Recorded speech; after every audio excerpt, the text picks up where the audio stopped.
Hello everyone, I am Arshi Malik from BAMS first year. Today I am going to discuss about the humerus bone. This is the bone of the humerus. This is the bone of the arm. It is the largest bone of the upper limb. It has upper end, a lower end and a shaft. Middle part is the shaft. Now about its side determination. The upper end is rounded to form the head. Lower end is expanded from side to side and flattened before backwards. Head is directed medially, upward and downwards. Here is a lesser tubercle. Lesser tubercle projects from the front of the upper end and is limited laterally by the intertubercular sulcus or bicipital groove. Now we will discuss about the features. As we know, it has three ends: upper end, shaft and lower end. Firstly, we will discuss about the upper end. The head articulates with the glenoid cavity of the scapula to form the shoulder joint. The head occupies 1/3 of a sphere, which is much larger than the glenoid cavity. Here is a line separating the head from the rest of the upper end, which is known as anatomical neck. Now, the lesser tubercle is an elevation on the anterior aspect of the upper end. Here is the greater tubercle, is an elevation that forms the lateral part of the bone. Here is an intertubercular sulcus or bicipital groove that separates the lesser tubercle medially from the greater tubercle. The sulcus has medial lips and lateral lips that represents the downward prolongation of the greater tubercle and lesser tubercle. Now, here is a narrow neck which separates the head from the shaft, which is known as the surgical neck. Now let's discuss about the shaft, the middle part of the bone. The shaft is rounded at the upper half. It is triangular at the lower half. It has three borders and three surfaces. Let's discuss about the borders. As we know, there are three borders. First one is interior border, second one is medial border, and third one is lateral border. So first, interior border. Interior border, the upper half of the interior border forms the lateral lip of the intertubercular sulcus. About its middle, it forms the deltoid tuberosity. Now, the lateral border. Here is the lateral border. The lateral border is prominent at the lower end of the bone. Here, it forms at the middle of this bone, there is a lateral supracondylar ridge. Now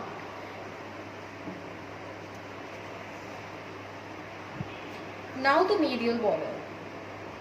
The medial border, the upper half of the medial border forms the medial. The lateral one half of the middle part of the medial border forms the medial supracondylar ridge. At its middle, there is a rough strip that continues below to form the.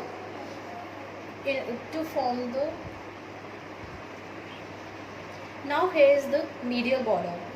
The medial border forms the medial supracondylar ridge.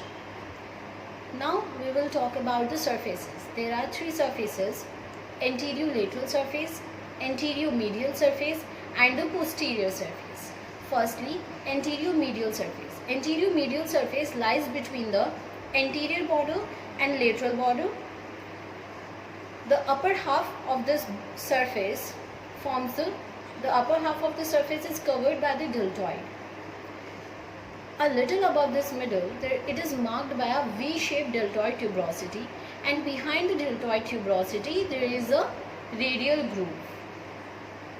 Now, the anterior medial surface. Anterior medial surface lies between the anterior part and the medial part. There is a narrow line. It forms the floor of the intertubercular sulcus. Now, the posterior surface. Posterior surface lies between the medial border and lateral border, that means at the back. So here is a line which is known as the oblique ridge, which is at the upper end of the bone. Now let's talk about the lower end of this bone. Lower end is expanded from side to side and it forms condyles. It has articulating parts and some non-articulating parts. Firstly, we will describe about the articulating parts. Articulating parts are those which contribute in the articulation of the bone. First one, here is the capitulum. Capitulum is a rounded projection. It accommodates the head of the radius. Here is the trochlea. Trochlea is a pulley-shaped surface. It has medial edge and lateral edge. Medial edge is projecting downwards 6 mm more than the lateral edge. This medial edge is projecting downward because to form the carrying angle. Now we will talk about the non-articulating parts. Those parts which are not participating in the articulation of the bone. First one is the medial epicondyle. It is situated at the medial side of the bone. Here is the medial epicondyle. It is subcutaneous and can be felt easily at the middle point of the elbow.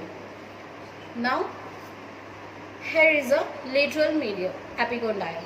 It is adjacent to the medial epicondyle. Now we will talk about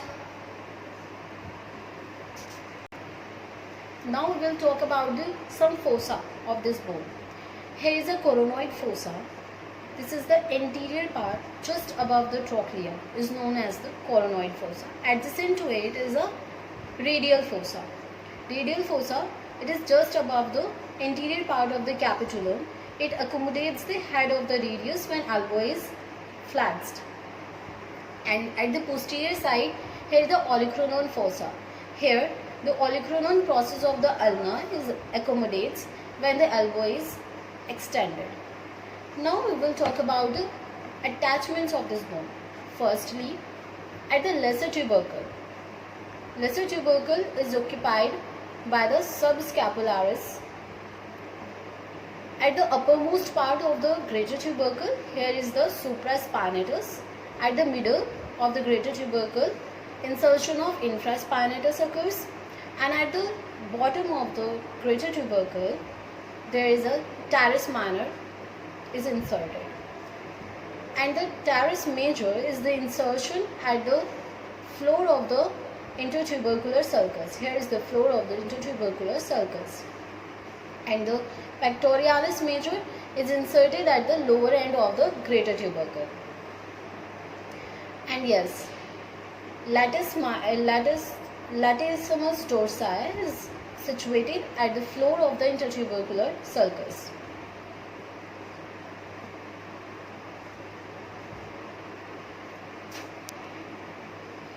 There are mainly three nerves that directly attach to the humerus and which are liable to the injury. First one is the axillary nerve. Axillary nerve is situated at the anatomical neck. There is a ulnar nerve which is situated behind the medial epicondyle, that means here. And there is a radial nerve which is here. Here is the radial groove. Now we will talk about the ossification of this bone. This bone, that means humerus, ossifies from two centers. One primary center and 7 secondary centers. One primary center develops in the middle of the diaphysis at the 8th week of the development, and the upper end of this bone ossifies from 3 secondary centers, and the lower end forms by 4 secondary centers. Now let's talk about its clinical anatomy, which will be the last point of ours now. So it has some common points where fracture can occur, that here the surgical neck, shaft, and the lateral and medial epicondyles. And there is a dislocation of the humerus bone anterior-inferiorly. So by this now we can end up our video. Thank you so much.